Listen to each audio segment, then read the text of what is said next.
से मैं इनको कंटिन्यू नहीं कर पा रहा हूँ, और वैसे मेरी दिल से इच्छा है छोड़ने की, मैं कैसे छोड़ पाऊंगा, आप बताइए सर। ठीक है, आपके सवाल को दो पार्ट में हम जवाब देते हैं। डॉक्टर खन्ना, पहले तो ये बताइए इनके लिए कितना नुकसान दे रहा है सिगरेट इन्हें इस हालत में जो इन्होंने बताई है?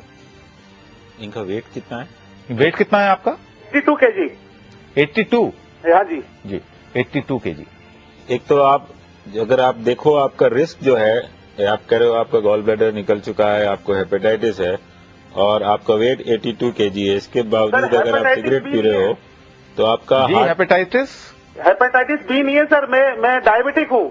अच्छा, डायबिटिक हैं। तो फिर डायबिटीज, सिगरेट और वेट एक्स्ट्रा ओबेसिटी जो आपको एक्स्ट्रा वेट 82 ज्यादा वेट है आपके लिए, ये तीनों कॉम्बिनेशन आपको हार्ट डिजीज के लिए और ब्लड प्रेशर के लिए काफी प्रोन बनाते हैं और आगे चल के डायबिटीज भी बढ़ सकती है और किडनी पे उसका असर आ सकता है और ब्रेन पे आ सकता है।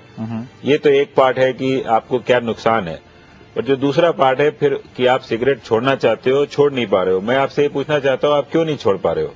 आपको क्या तकलीफ होती है छोड़ने पे? सर जब मैं छोड़ने की कोशिश करता हूँ, अभी जनवरी में मैंने 36 घंटे तक छोड़ दी थी। 36 घंटे के बाद मेरी ऐसी हालत हो गई कि मेरे को हर पल है ना उसकी याद आने लगी, और मैं मतलब टॉयलेट में जाऊं जब मेरे को याद आए, खाना खाऊं उसके तुरंत बाद मेरे को याद आए, मतलब हर पल मेरे को उसकी याद आया। फिर आखिर मैं कंट्रोल नहीं कर पाया और फिर मैंने शुरू कर दी वापिस। तो ये जो आपको तकलीफ है, अगर आप देखो तो आपको कोई ऐसी फिजिकल प्रॉब्लम नहीं होती सिगरेट छोड़ने से। आपने 36 घंटे छोड़े, आप 36 घंटे और छोड़ देते, आपको फिर ये क्रेविंग भी नहीं होती। ये पीक जो क्रेविंग आपको होती है, आपको केवल लगता है कि आपको साइकोलॉजिकली लगता है कि मुझे सिगरेट पी लेनी चाहिए, क्योंकि आपने उन हर इमोशन के साथ, उन हर एक्टिविटी के साथ अपनी सिगरेट पीने को साइकोलॉजिकली लिंक किया हुआ है। ठीक है, अगर आप यही 36 घंटे और बढ़ा लेते हैं, आपको कोई सपोर्ट कर देता है कि नहीं आप 36 घंटे और देखो, 2 दिन और मत पियो, तो you would have been successful और आगे जरूरत ही नहीं होती आपको ये सब फिर से स्टार्ट करने की। डॉक्टर अमन, बीटेक फर्स्ट ईयर का स्टूडेंट हूँ सर। बीटेक फर्स्ट ईयर का, ठीक है। और सर मैं एज अ शौकिया मैंने शुरू करा था कि 12th के बाद देखेंगे कि सिगरेट क्या होती है। तो सर अब मैं उसका आदी हो चुका हूँ और मैं उसे छोड़ना चाहता हूँ सर। बीच में सर मेरे को टेंशन भी होती थी, तो सर मैं उस वजह से एक आध बार जैसे पी लेता था, लेकिन अब मेरे को सर वो रेगुलर चाहिए। तो सर मैं उसे छोड़ना चाहता हूँ हर हालत में सर।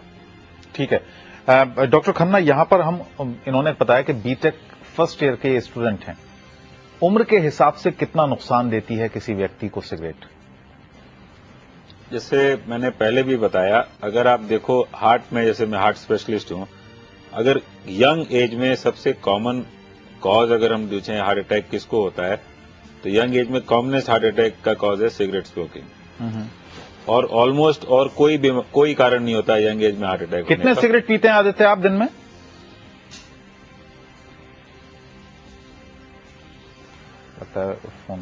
दूसरी चीज ये है कि ऐसे जैसे ये बीटेक के स्टूडेंट हैं, हमने हमारे प्रैक्टिस में ऐसे लोग देखे हैं जो 11th 12th क्लास के या बीएससी स्टूडेंट्स या BCom students, they have come with full heart attack and the only risk factor is कि या तो सिगरेट पीते हैं या तंबाकू खाते हैं, मसाला खाते हैं।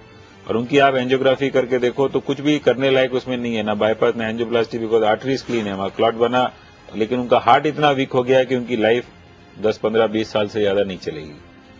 तो ये बहुत ही ज्यादा नुकसानदेह, जो शौकिया शुरू करते, ज्यादातर लोग शौकिया ही शुरू करते हैं, देन दे थिंक अभी तो 20-30 साल पियेंगे कुछ नहीं होता, दूसरा पी रहा था उसको कुछ नहीं हुआ तो हमें भी ऐसे ही होगा।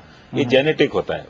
जैसे आप जापानीज देखो, जापानीज लोग सिगरेट बहुत पीते हैं लेकिन उनको हार्ट अटैक बहुत कम होते हैं, क्योंकि उनकी जीन्स ऐसी हैं जो कि उनको प्रिवेंट करती हैं। समहाउ इंडियन जीन्स ऐसी हैं जो कि हमारे लिए वर्स्ट है हार्ट की डिजीज के लिए। इंडियन जीन्स में प्रोटेक्टिव एलिमेंट है ही नहीं, दे आर प्रोन की हार्ट की बीमारी हो।